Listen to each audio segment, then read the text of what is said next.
look good for today's review. Perfect. Oh, what's up guys? It's Loop here, and this is my review for Suicide Squad. Oh, you know, that movie that's gotten everybody riding aboard the hype train ever since its first trailer. I mean, it's hard to ignore the fact that this movie has made an impact even before its release. A lot of talk is going on about how this movie will be different than any other superhero flick, how it's got a new Joker portrayal, an all-star cast, and how it's gonna play into the brand new DC Cinematic Universe. And upon release, this movie has gotten some flack reviews. Flack as in, not a lot of good things are being said about it. And being the comic book moviegoer, as you probably know, I had to see it for myself. And I gotta say, why are people hating this movie so much? For those that don't know, this film is about a team, or squad, being put together into a mission, a suicide mission. See that? It all comes full circle. The catch being they're all bad people. I mean, top-notch, insane, will kill you in the blink of an eye, bad. And should they not comply with saving the world, they will die. I won't say much to save you from spoilers, but I did think this movie was actually kinda good. It was fun. I myself found that there was a perfect balance and humor and serious dramatic moments. It was just interesting to see these characters in action. Deadshot, played by Will Smith, is an assassin with the most deadly and precise aim. I loved what Will Smith did with this character. It's the best work he's had lately. He brought a lot of that classic Will Smith charm, and I loved it. And you'll love him. Harley Quinn, played by Margot Robbie, almost to perfection. If you don't know, that's the Joker's doctor turned crazy, I will kill for you lover.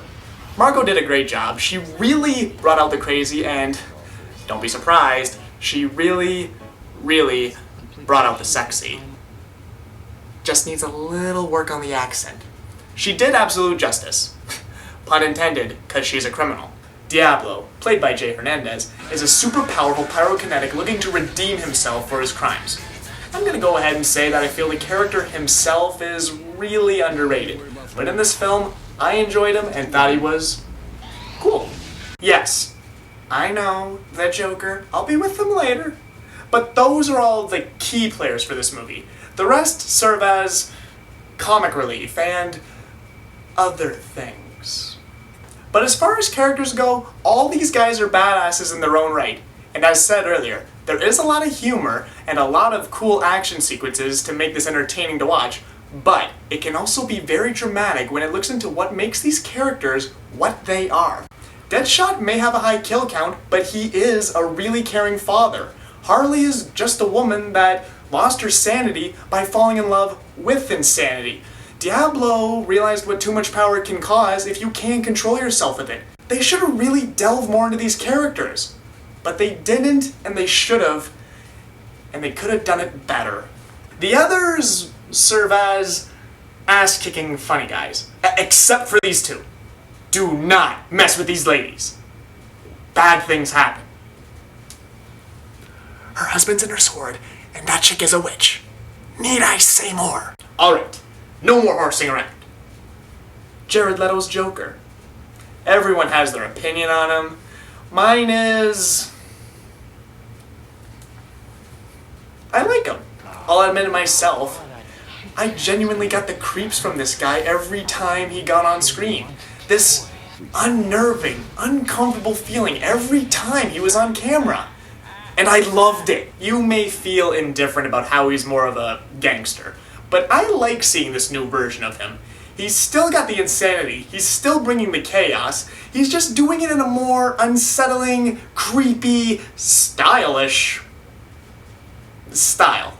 Mr. Leto, I think you did great. Honestly, what carries this movie is not the story being told, it's the characters themselves, seeing them in action, being entertained by them, and getting to know some of them.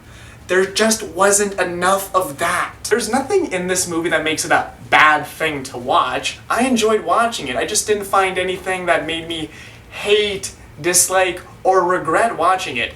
It's nothing spectacular, but it is something different, so just watch it for that. This is coming from a Marvel fan, so yeah, take it with a grain of salt. As for a rating, 6.5 out of 10.